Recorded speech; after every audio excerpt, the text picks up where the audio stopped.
Ini antum belum lanjut ini. Ya, baik teman-teman editor, ini saya bersama editor jurnal Mapacing ini berbagi informasi, sekedar merefresh bagaimana cara meneruskan naskah dari apa, autor, kemudian akan dikelola oleh editor, akan diteruskan ke reviewer. Ini naskahnya, ini kode naskahnya 723. Mungkin ini yang terlebih dahulu kita lihat karena kita sudah masuk ini sebagai apa, editor, ini ditugaskan ini Pak Sriadi ini ya editornya Pak Fajar ya. Ya, Pak Suryadi. Ya, coba memainkan peran sebagai editor. Yang pertama-tama kita lakukan coba kita buka dulu naskahnya, download naskahnya.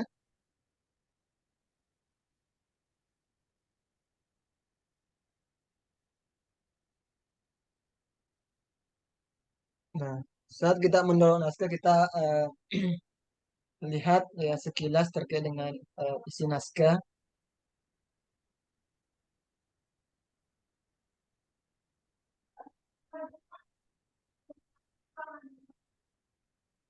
Apakah sudah memenuhi apa kaidah penulisan sesuai dengan template atau tidak? Itu dulu yang dipastikan sebelum kita teruskan ke reviewer. Coba di share Word-nya Bapak ya. Ini belum kelihatan wordnya nih. Belum. Keluar key dulu, baru share ulang Word-nya. Ya.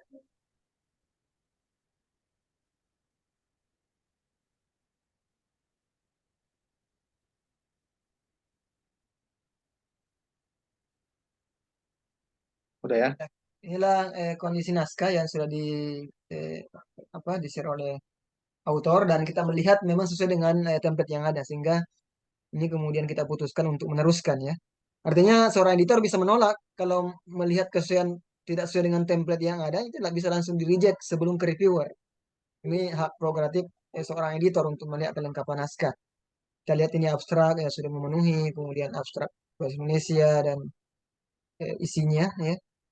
Walaupun ini mungkin karena kita ini belajar, ini kan belum memenuhi standar karena isinya belum bahasa Inggris Pak Fajar ya. Ya, Ini belum sesuai dengan template Manaran ya. Nanti misalnya kalau jurnal Mapacin sesuaikan dengan template-nya. Ya, kalau berbahasa Indonesia ya, tak apa-apa berbahasa Indonesia. Ya.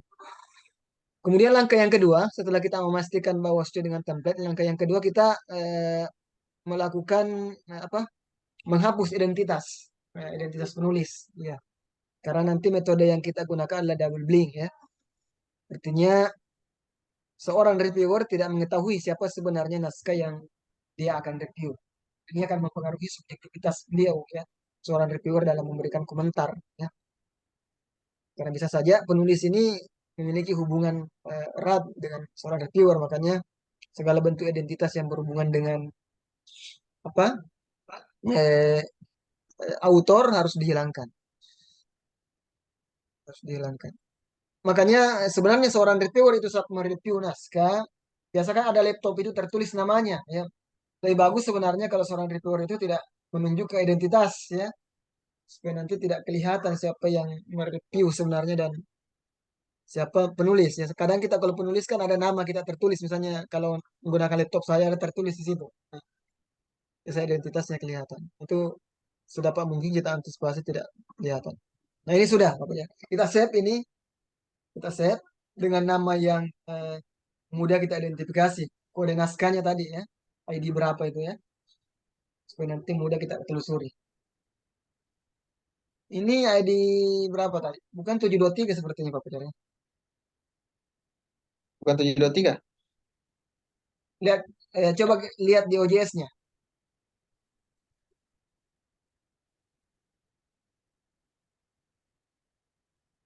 Bagian atas, bagian URL-nya di atas.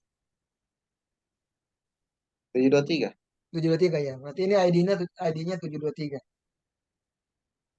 Ini tinggal ditandai ini. Ya, bisa ditandai misalnya ujungnya artikel teks itu diganti misalnya jadi apa? Editor Fajar misalnya. Bisa ya. Gantung apa nama yang kita bisa. identifikasi. Ini di save, kemudian tentukan di mana tempatnya. Ya. Kemudian kita lanjutkan prosesnya, coba di share ulang ya, di keluar lagi Pak Fajar, di share ulang OJS-nya.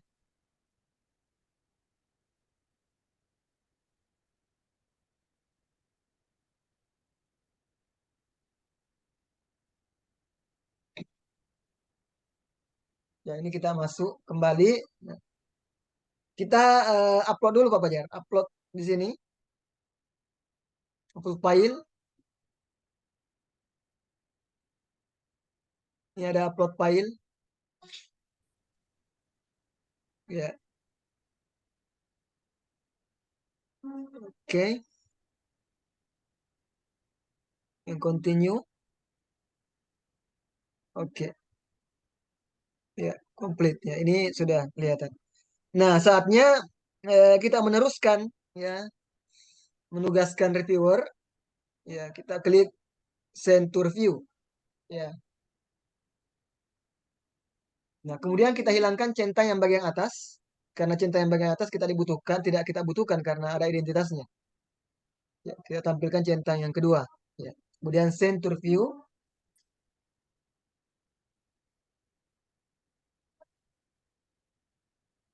Nah, disinilah kita eh, akan memilih reviewer.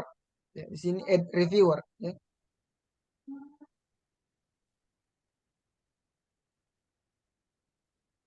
Kita akan memilih reviewer sesuai dengan apa, disiplin keilmuannya. Ya.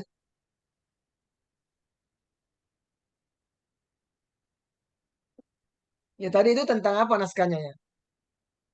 Diabetes mellitus Ya, berarti ini terkait bisa dengan epid, penyakit bisa perawat ya, ya. penyakit jantung koroner. Ya, bisa perawat, bisa kesmas ya, bisa epidemiologi ya. Indra saja ya. Ya, bisa Indra. Indra epid ya. Ya, Ya.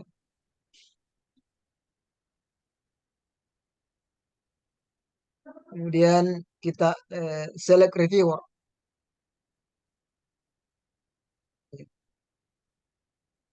Kemudian kita atur date-nya, kapan dia akan baca, merespon, apakah hari ini, besok, atau lusa misalnya,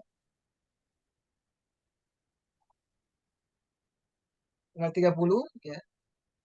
Kemudian kapan dia mereview terakhir?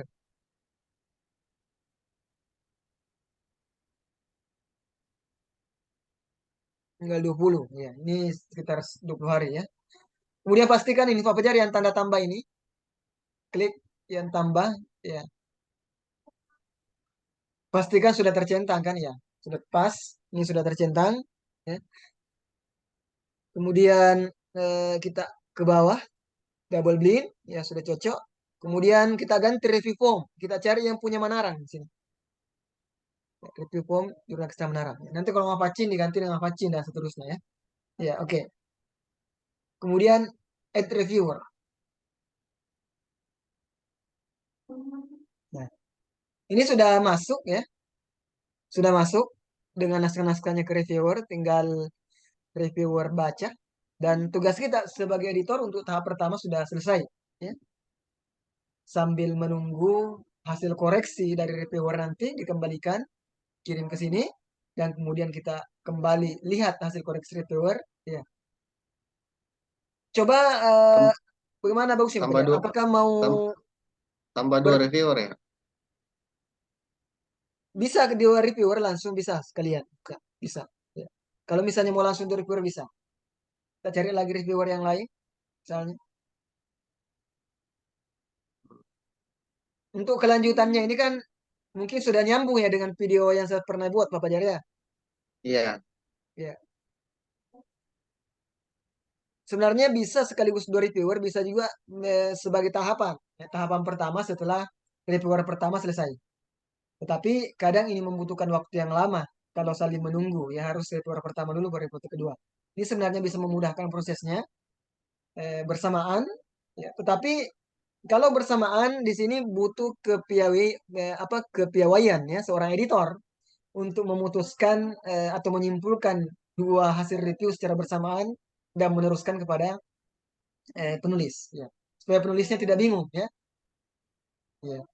Apalagi kalau mungkin reviewnya bersamaan masuk, gimana cara memperbaikinya. Nanti dijelaskan sama editor penulis bahwa proses perbaikannya itu bisa dilakukan sekali, sekali dengan melihat mengkombinasikan keduanya. Ya. Ini selesai nih, mungkin selesai cukup di sini untuk tahap Kalau pertama. misalnya eh, hasil review sudah masuk untuk melanjutkan ke autornya mana? Ya, bagaimana cara meneruskan naskah yang sudah direview kembali ke autornya, penulisnya. Coba kita buka ini Pak Pajak. Ya. Kita buka, ini ada rekomendasi tertulis revision required ya, artinya direvisi ya, ada perbaikan minor ya.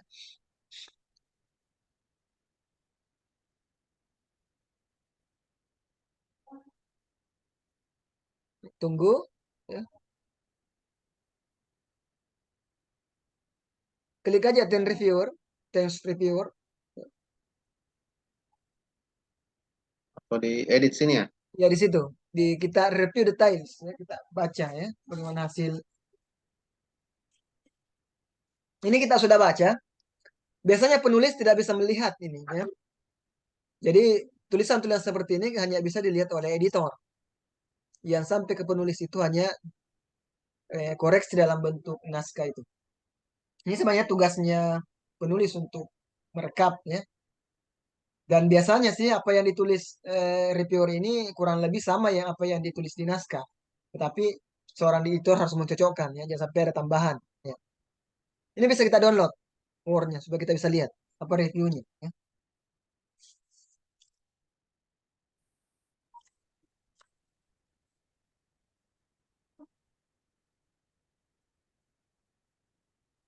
Coba buka ya.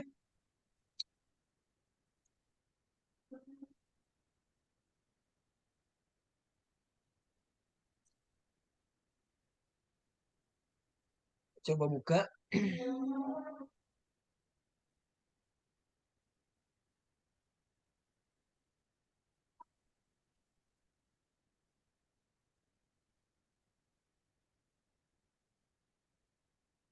Loading ya.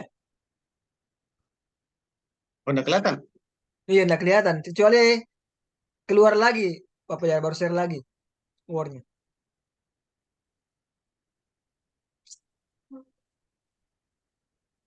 Ya, ini hasil reviewnya. Ya, ini. Ini bisa kita klik. Lihat satu-satu. Ya, bisa kita cocokkan apakah sudah sesuai yang di kotak tadi yang ditulis. Nah, ini kembali. Nah, ini kita perlu ingatkan sama reviewer Pak Fajar. Ini sebenarnya lemah ini. Cek kembali aturan penulisan. Ini seorang reviewer sebenarnya tidak perlu terlalu apa menyoroti persoalan penulisan. Ya, masuk di substansi saja. Karena ini tugasnya editor sebenarnya. Cek kembali aturan penulisan apakah boleh masukkan referensi tas dan abstrak. Nah, yang hal-hal kecil seperti ini, remeh-temeh seperti ini sebenarnya tidak perlu dikoreksi oleh seorang reviewer. Karena itu tidak mempengaruhi nilai ya. Ini tugasnya editor sebenarnya. Jadi kita harapkan nanti diingatkan reviewernya untuk lebih menyoroti persoalan substansi isi naskah ya. Misalnya kenapa harus menggunakan metode ini, ya, bagaimana desainnya dan sebagainya ya. Eh, Bagaimana teori yang digunakan, kemudian bagaimana mengambil kesimpulan. Seperti ini misalnya. Coba diklik Pak Fajar itu. Ya, terlihat bahwa ini bukan referensi yang tepat menggambarkan penelitian ini. Mau dicek kembali. Ya. Ini pun sebenarnya masih teknis ini, masih referensi sebenarnya ini ya. Coba yang lain kita mau lihat yang substansi ya, supaya ini mengingatkan teman-teman reviewer kita ya.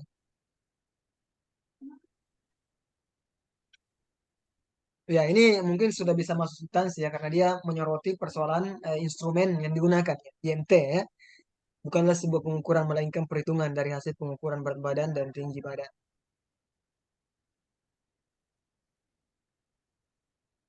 Ya, ataukah mungkin bisa dijelaskan kenapa apa alasan peneliti atau penulis menggunakan IMT sebagai alat ukur?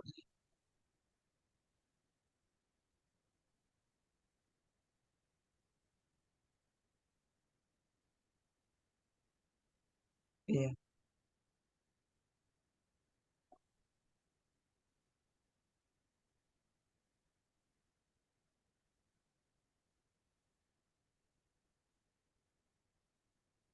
Ya, ini sudah masuk diisi ya.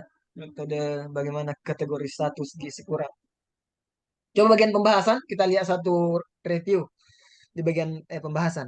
Ada nggak? Ya.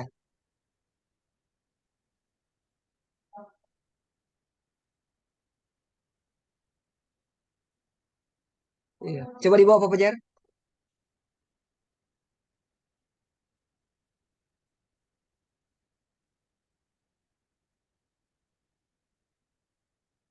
Iya, memang iya, memang kalau kita lihat hasil-hasil reviewnya belum terlalu menyentuh ya detail substansi isi ya, masih agak teknis ya.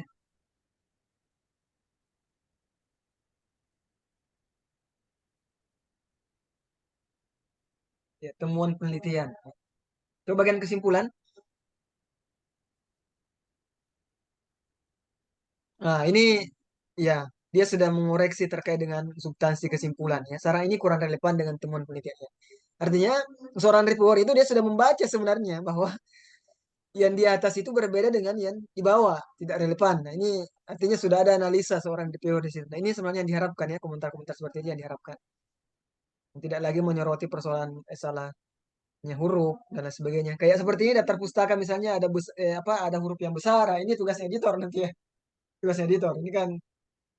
Ini tidak seragam ini tidak. Ini tugas editor untuk mengoreksi.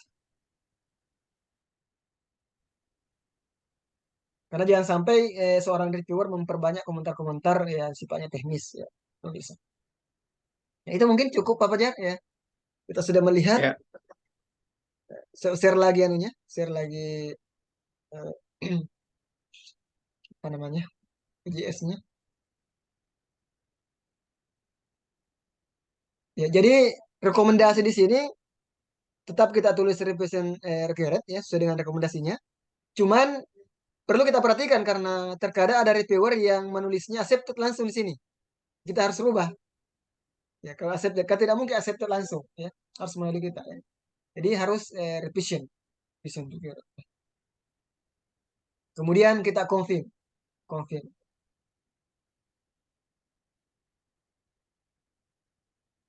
film itu nih. Ya sudah, kemudian kita teruskan. Sudah cancel dulu Pak ya, cancel. Kita request revision yang di samping ini. Ini Mm-mm. kotak di samping request revision ya. Kemudian apakah kedua reviewnya hasil review mau diteruskan atau hanya satu? Kalau keduanya mau diteruskan, ya centang dua-dua. Kalau hanya satu, satu saja dicentang. Ini kan dua reviewer langsung dah tadi. Ya, langsung kita record editor decision. Ini sudah sampai di editor ya, dan kita tinggal lanjuti dengan pesan apa eh, melalui email ya. Ini sudah jalan otomatisnya Pak Fajar ya? Belum ya? Belum kayak. Iya, sih bermasalah. Makanya kita harus tindak lanjuti dengan email manual ataukah melalui WA bahwa hasil koreksi dari reviewer 1 dan 2 telah masuk, silakan diperbaiki. Kita atur jangka waktu perbaikannya kapan. Kita kasih 3 hari, 4 hari atau 7 hari, ya.